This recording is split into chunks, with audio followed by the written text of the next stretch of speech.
श्री गणेशदत्त गुरुभ्यो नमः।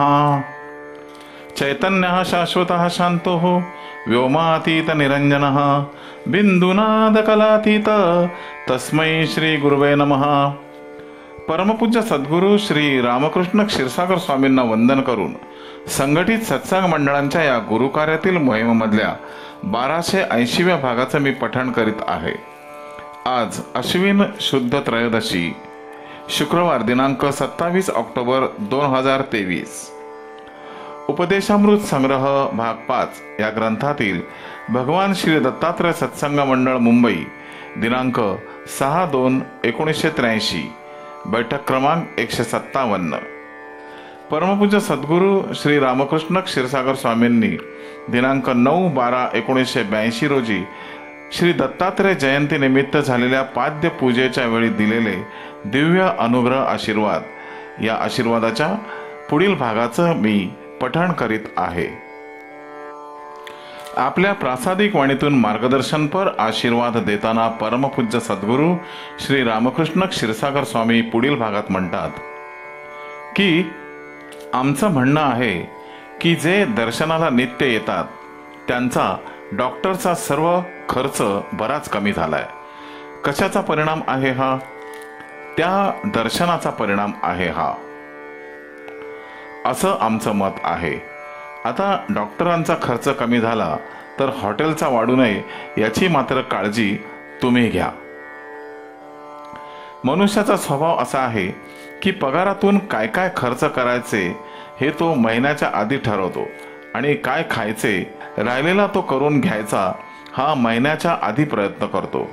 तर तसं न करता आपण जन्माला येताना जन्मऋण सुद्धा असते। जसं मातृपितृऋण आहे तसं धर्मऋण सुद्धा मानलं जातं। त्यासाठी सुद्धा आपल्याला काही सेवा करता आली तर अवश्य करा। मी काही तुम्हाला मागत नाही, तुम्ही करा असं सांगत नाही। फक्त आता तुम्हाला माझं हे कर्तव्य आहे सांगण्याचं। मनाच्या ठिकाणी योग्य व थोडा उदारपणा ठेवा। दान धर्म करण्याकडे कल ठेवा।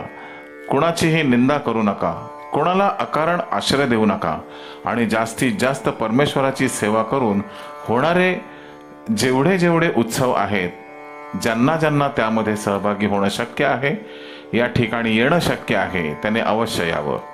पूर्वी गुरूंची रीती अशी होती की त्यांचे आश्रम शक्यतो अरण्यात असत। काही लोक त्यांच्याबद्दल असं म्हणतात की गावातल्या गडबडीमुळे ते आश्रमात जाऊन राहत असत, अरण्यात राहत असत।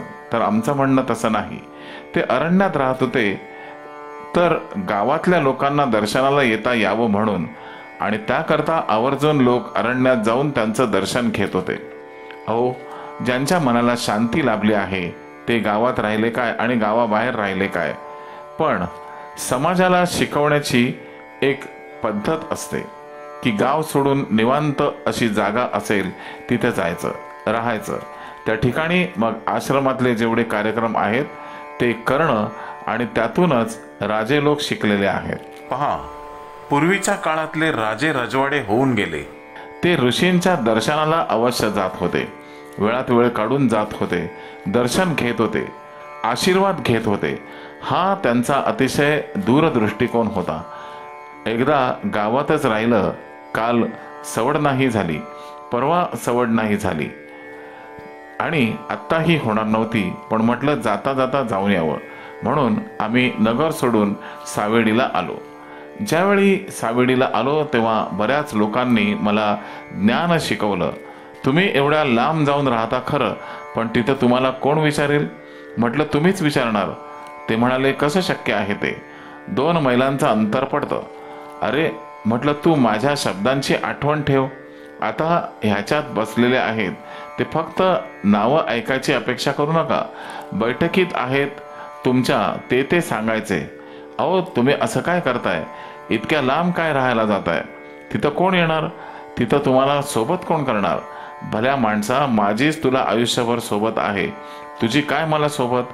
पण त्या गोष्टी अज्ञानाने होतात। मनुष्याला मनामध्ये नावं ठेवण्याचा हेतू नसतो, काही असतं, पण ते जेव्हा माझी काळजी करू लागले तेव्हा मात्र त्यांना सांगावं लागलं की मीच तुझी काळजी करतोय बाबा, तू माझी काळजी करू नकोस। आणि म्हणता म्हणता ह्या बाजूला आता इतकी प्रचंड गर्दी आहे, असा नगरचा कुठलाही भाग भरलेला नाही एवढा हा भाग भरलेला आहे. बघा, देवांनी इथे येऊन वास्तव्य केलं आणि इतरांनी त्याचा फायदा घेतला. ही देवाची कृपा म्हणा, त्याचे आशीर्वाद म्हणा, त्याची शक्ती म्हणा. मी मुद्दाम तुम्हाला त्याची जाणीव करून देतो. आता गावातल्या लोकांना अजूनही लांब पडतं, पण मुंबई पुण्याच्या लोकांना लांब वाटत नाही, त्यांना ते जवळ वाटतं. का हो भाऊसाहेब? खरं आहे ना. आणि त्यातल्या त्यात ठाण्याच्या लोकांना आणखीन जवळ वाटतं. तर हा सगळा प्रकार लक्षात घेतला तर ही शक्ती तुम्हाला ओढून घेते आणि ही शक्ती काम करते असं माझं मत आहे. अहो, कोण कोणाला बोलवतो, कोण कोणाकडे जातो?